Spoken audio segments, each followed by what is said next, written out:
Well, hello and welcome back to Supposedly Fun. My name is Greg. We are coming up on the end of the year. Thankfully, fingers crossed that 2021 is going to be better than 2020. We shall see how that develops. But because we're heading into the end of the year, we are starting to get into the time when best of lists start coming out. The New York Times did its 100 notable books, and then today, today when I'm recording this, they have announced their top 10 books of the year. 5 picks for fiction, 5 picks for nonfiction. So I wanted to run through them, and that's what we're going to do here today. I will link the 100 notable list and the best of list down below. I think there are a lot of really good choices on both and some interesting things that I added to my TBR. For example, the Book of Eels is something I added to my TBR from the 100 notable list.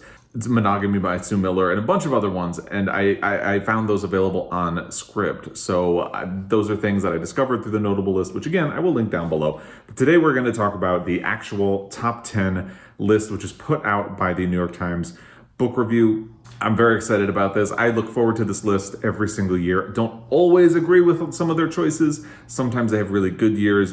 This seems, by and large, to be a good year. There are a fair amount of books I already own, not too many that I've read, and some that seem like a good discovery, particularly on the nonfiction side. But we're going to start with a book that does not really speak to me, which will not be a surprise to you at all if you follow along, because I have talked about it as part of the National Book Award for 2020. It was a finalist for that. It's a children's Bible by Lydia Millet. Now, I'm just going to read what the New York Times said about the book. It's a tiny little blurb about it, and then we'll talk about the book itself for each of these. So in Millet's latest novel, a bevy of kids and their middle-aged parents convene for the summer at a country house in America's Northeast. While the grown-ups indulge, pills, benders, bed hopping, the kids, disaffected teenagers, and their parentally neglected younger siblings look on with mounting disgust. But what begins as a generational comedy soon takes a darker turn as climate collapse and societal breakdown encroach. The ensuing chaos is underscored by scenes and symbols repurposed from the Bible. A man on a blow-up raft among the reeds, animals rescued from a deluge into the back of a van, a baby born in a manger. With an unfailingly light touch, Millet delivers a wry fable about climate change, imbuing foundational myths with new meaning, and finally, hope. And this one, it's like the one book on the National Book Award shortlist that did not immediately appeal to me. I have heard good things about it. I'm sure it's a great book. It's nothing that I am going to rush out and read. I think particularly some of the references to it seem, I don't know, like I'm sure they could be done well, but they seem a little obvious. I believe the main teenager who is leading the group of children is named Eve. And in a book that's very much about the Bible, hey. So, I don't know. I'm sure it's a good book. I'm just not going to rush out and pick it up. Maybe at some point, someday, but there are so many other things that I would rather prioritize that it's way down the list for me. And because I'm really unfamiliar with the Bible, kind of at baseline, it feels like there's also potential that a lot of it would just kind of go over my head. And that maybe that's something I should work on in the future. I don't know, but it's not going to happen right now. So this is like the one book in the top 10 that it's probably the one that I would be least likely to read. Then there's Deacon King Kong by James McBride. Now, I did read this back in July. I actually listened to it I did a combination. I was listening to it on audio, but I referred back to the book a lot, but we'll get to that. So what they say is a mystery story, a crime novel, an urban farce, a sociological portrait of late 1960s Brooklyn. McBride's novel contains multitudes. At its rollicking heart is Deacon Cuffy Lampkin, aka Sport Coat, veteran resident of the Causeway Housing Projects, widower, churchgoer, oddjobber, home brew tippler, and now, after inexplicably shooting an ear clean off a drug dealer, a wanted man. The elastic plot expands to encompass rival drug crews, an Italian smuggler, buried treasure, church sisters, and Sport Coat's long-dead wife, still nagging from beyond the grave. McBride, the author of National Book Award-winning The Good Lord Bird and the memoir The Color of Water, among other books, conducts his antic symphony with deep feeling, never losing sight of the suffering and inequity within the merriment. So you can see right there, they enjoyed how stuffed and packed this book is. And that is actually the thing that distanced me from it. So it's interesting to have those two very different opinions of the same book, because to me, there was so much going on in this book that I felt like it hinted at a lot of things and then ended up not really saying anything coherent about most of them. And that was just kind of unfair. There is an overall point to this book, an overall argument that James McBride is making. However, I felt like it just got muddied with so many characters, so many subplots, so many things going on. And the reason I had to keep referring to the book, even though I was listening to the audio, was that occasionally there were so many characters that I would kind of lose track and it's easier to flip through the book. So I'd be like, who is this person? Okay, that's who they are. And then go back. And I hate the complaint stagey when it applies to a book, but this definitely feels like that. It feels like a scene will start and there's just almost endless dialogue between 2 or 3 characters in which they kind of discuss a situation and then it moves on to the next one. And to me, that's the bad version of stagey.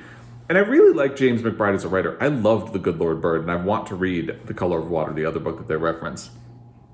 I love The Good Lord Bird, but to me, this is a good book that gets muddied, kind of like what I was saying. So I see why it's on the list, but for me, it won't be in my top 5 for the year. Let's put it that way. But it is a good book, and I do hope more people will explore it and discover it. And so it is good that it has a spot on a list like this. I don't fault the New York Times for putting it here. I see what they like about it. That is Deacon King Kong by James McBride. Next, I'm sure you know that I'm thrilled about the inclusion of this one. It's Hamnet by Maggie O'Farrell, a novel of the plague. I have gone on and on and on about how much I really enjoyed this book, and let's see what they say. A bold feat of imagination and empathy, this novel gives flesh and feeling to a historical mystery. How the death of Shakespeare's 11-year-old son Hamnet in 1596 may have shaped his play, Hamlet, written a few years later.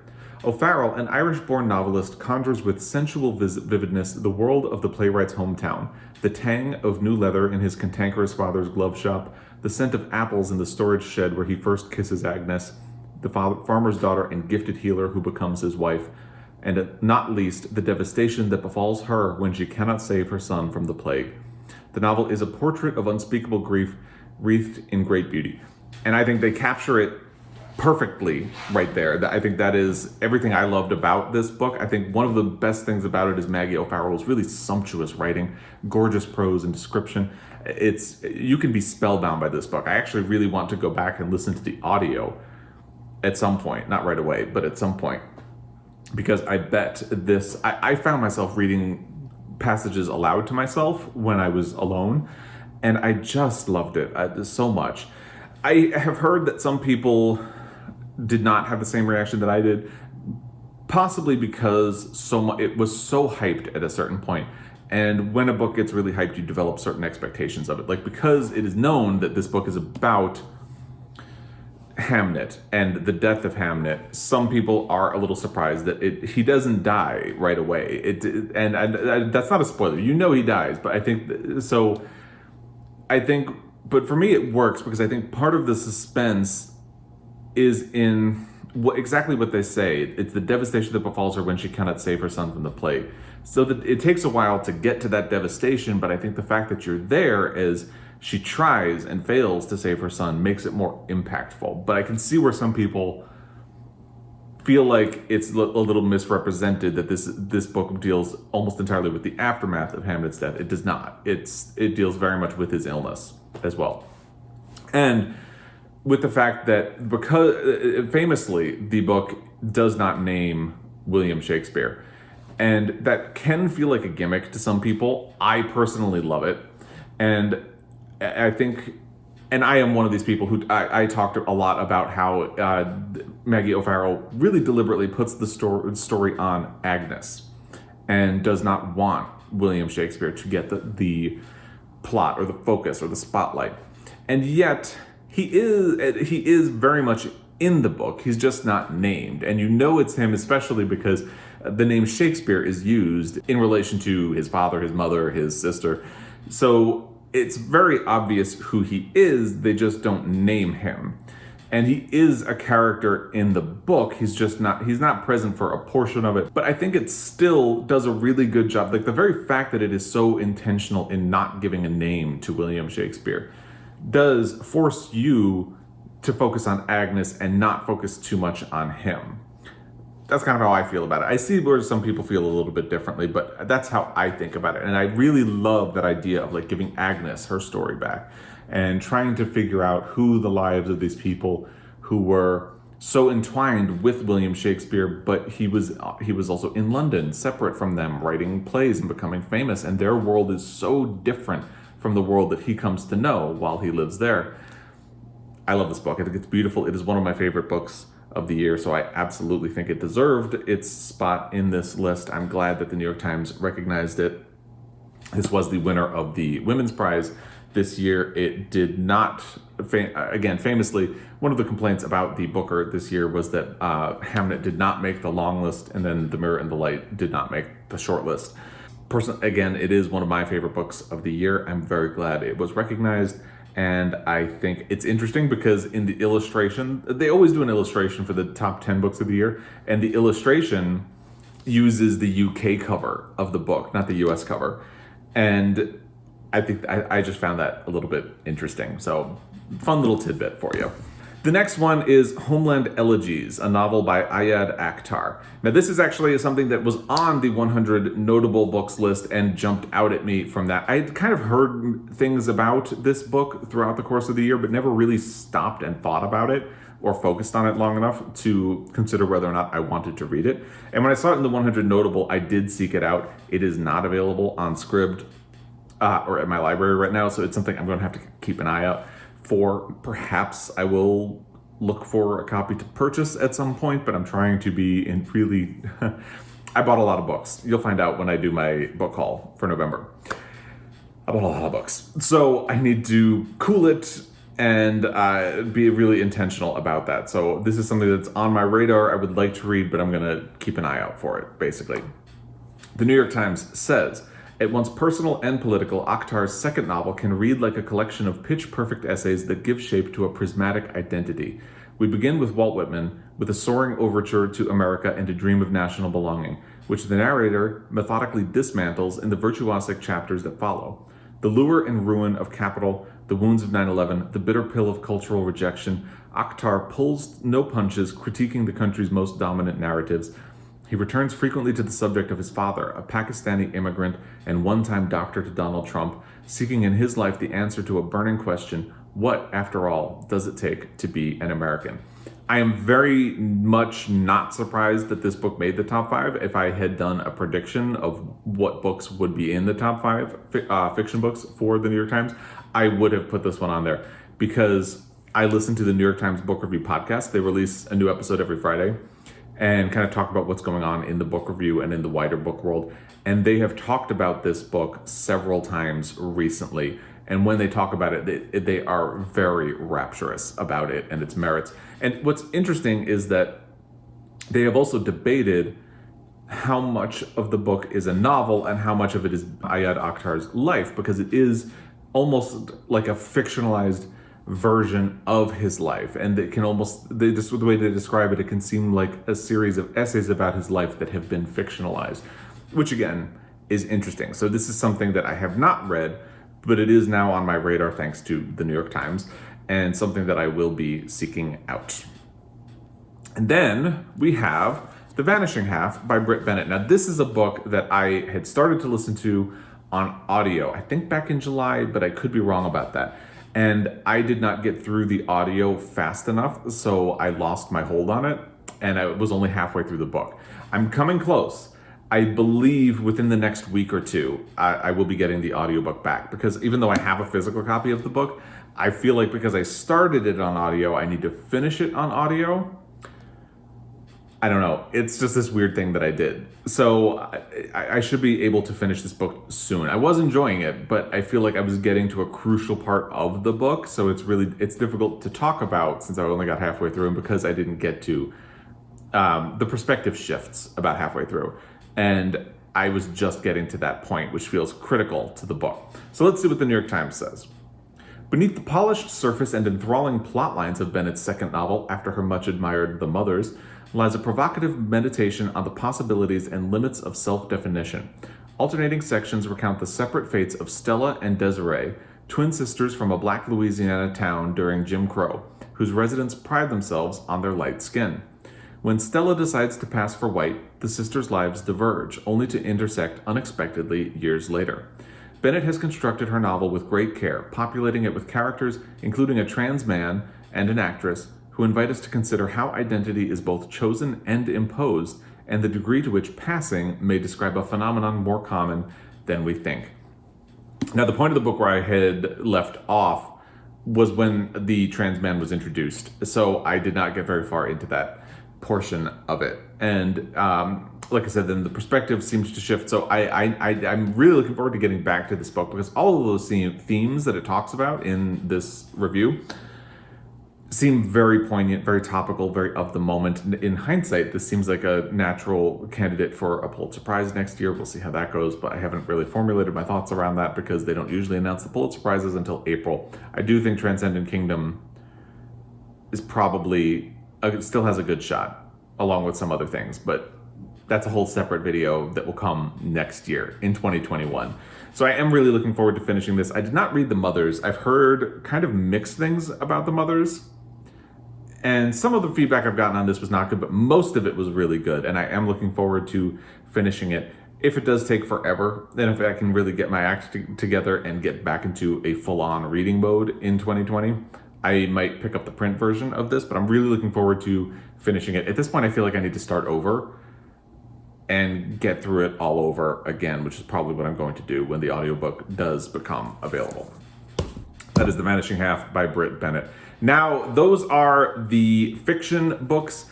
Let's move to nonfiction. The first one really sounds interesting to me. It's called Hidden Valley Road by Robert Kolker. The subtitle is Inside the Mind of an American Family.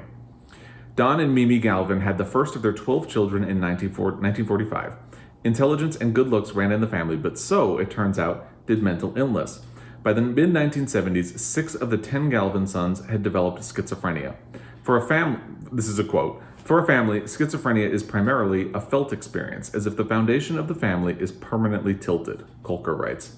His is a feat of narrative journalism, but also a study in empathy. He unspools the stories of the Galvin siblings with enormous compassion while tracing the scientific advances in treating the illness. I mean, that sounds fascinating to me. And the cover of it also is kind of striking. It says Oprah's Book Club 2020. Somehow I missed that one. I don't know how it got by me. But yeah, that sounds like something that is really interesting. I did look online, and I believe that one was available on Scribd. Don't quote me on that. I'll put a note down here saying if it was or wasn't, but that is something I am going to seek out, and I think it sounds fascinating. The next book on the nonfiction side is A Promised Land by Barack Obama, which, again, spoiler for my November book haul, I got a copy of, obviously, because I'm holding it. And I'm really excited to read this. I loved Michelle Obama's Becoming. I had anticipated that I would because I love Michelle Obama, but I was surprised by just how much I loved Becoming. And from everything I've heard about A Promised Land, it sounds like basically the same thing. I feel like I'm biased to like it in the first place, but even people who are biased to like this seem surprised by how good it is. So the New York Times says, presidential memoirs are meant to inform, to burnish reputations, and to a certain extent, to shape the course of history. And Obama's is no exception. What sets it apart from his predecessors' books is the remarkable degree of introspection. He invites the reader inside his head as he ponders life or death issues of national security, examining every detail of his decision-making. He describes what it's like to endure the bruising legislative process and lays out his thinking on healthcare reform and the economic crisis. An easy, elegant writer, he studs his narrative with affectionate family anecdotes and thumbnail sketches of world leaders and colleagues. A Promised Land is the first of 2 volumes. It ends in 2011, and it is contemplative and measured as the former president himself. I'm really looking forward to this book. I would love to. Part of me is struggling with this because I wanted to buy a copy of the book because I wanted to support one of my local indies. I wanted to support publishing, and but I feel like I kind of want to listen to this on audio because he will read it. And what I've heard, I read Michelle Obama's book in print, and what I've heard from people who listened to the audiobook was that is clearly the way to do it. So I'm worried that I'm missing out by doing it this way. So we'll see what happens and which one I get to. Then, next in the nonfiction side is Shakespeare in a Divided America by James Shapiro. It is interesting that there are 2 books that have a Shakespeare attachment in there. So the subtitle of this one is What His Plays Tell Us About Our Past and Future. This one also sounds really interesting. In his latest book, the author of Contested Will, Who Wrote Shakespeare, and 1599, A Year in the Life of William Shakespeare, has outdone himself. He takes 2 huge cultural hyper-objects, Shakespeare and America, and dissects the effects of their collision. Each chapter centers on a year with a different thematic focus. The first chapter, 1833, Miscegenation, revolves around John Quincy Adams and his obsessive hatred of Desdemona. The last chapter, 2017, Left-Right, where Shapiro truly soars, analyzes the notorious Central Park production of Julius Caesar. By this point, it is clear that the real subject of the book is not Shakespeare plays, but us, the U.S. If you're unfamiliar, I remember this story. I did not look it up, but I remember, I didn't see it, but I remember that production of Julius Caesar for Shakespeare in the Park. That was obviously the first Shakespeare in the Park after the presidential election of 2016 when Donald Trump became the president. So they staged Julius Caesar and they did a modern version of it. And the actor who portrayed Julius Caesar was dressed up to look like Donald Trump. And several of the other characters were dressed to look like people in Trump's orbit. So, of course, it became this giant controversial issue where conservatives were taking issue with the fact that this production had been staged with Donald Trump, where the character of Julius Caesar is assassinated. So essentially every time this show was performed, Donald Trump was assassinated. And more liberal people really thought that the production added a much more urgent contemporary feel to it. And I think the way the book sounds fascinating to me. I have not checked to see if this one is available on Scribd or online or at my library or anywhere, but this is something that I will definitely be interested in seeking out and exploring at some point. The next book is something that I just recently heard of, I think maybe last week. It's called Uncanny Valley, a memoir by Anna Wiener. Wiener's stylish memoir is an uncommonly literary chronicle of tech world disillusionment. Soured on her job as an underpaid assistant at a literary agency in New York, Wiener, then in her mid-20s, heads west, heeding the siren call of Bay Area startups aglow with optimism, vitality, and cash. A series of unglamorous jobs in various customer support positions follow. But Wiener's unobtrusive perch turns out to be a boon, providing an unparalleled vantage point from which to scrutinize her field. The result is a scrupulously observed and quietly damning expose of the yawning gap between an industry's public idealism and its internal inequities. And I think in particular, the fact a woman working in tech sounds like a great vantage point for exactly that, the public idealism and internal inequities. It sounds interesting. It's kind of interesting if you do follow the New York Times Book Review, you can occasionally see some through lines.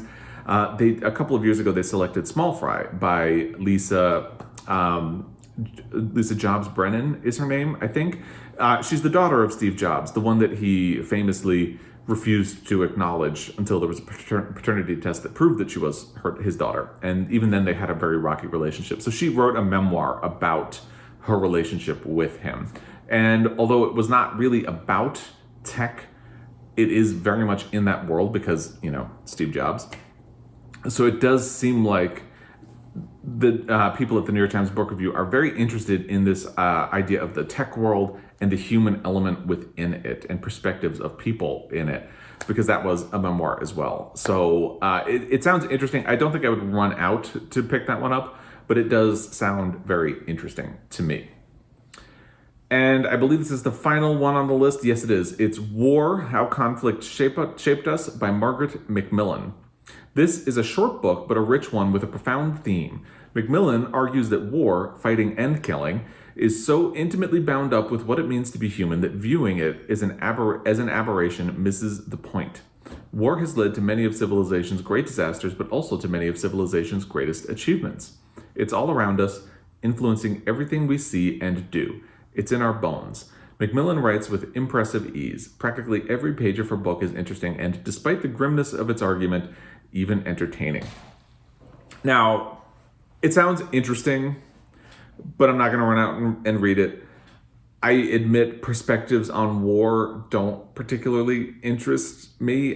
Political goings on, I think they're interesting because as I've said a lot recently, politics is your life. So it matters, but in war in particular is not something, and especially the mindset behind war is not something I interrogate a lot. So I think this is probably the one that I would be the second to Children's Bible in terms of ones that I would least likely pick up. However, it does sound interesting, and I can see why that is something that, as particularly at this moment in time, that they would find important and worthy of a spot on a top 10 list. In terms of things that didn't make it, obviously The Mirror and the Light by Hilary Mantel did not make it. I don't feel like that is all that surprising. I personally would have liked to see Transcendent Kingdom by Yaa Gyasi make the list. That is one of my favorite books of the year, and it is a newly released title. I would have really liked to see Shuggie Bain, which just won the Booker Prize, on the list as well. I think Hamnet, Shuggie Bain, and Transcendent Kingdom are my favorite books of the year so far in fiction, that are books that were released in 2020 specifically. If we're talking about things that I read, there is one that would probably top them.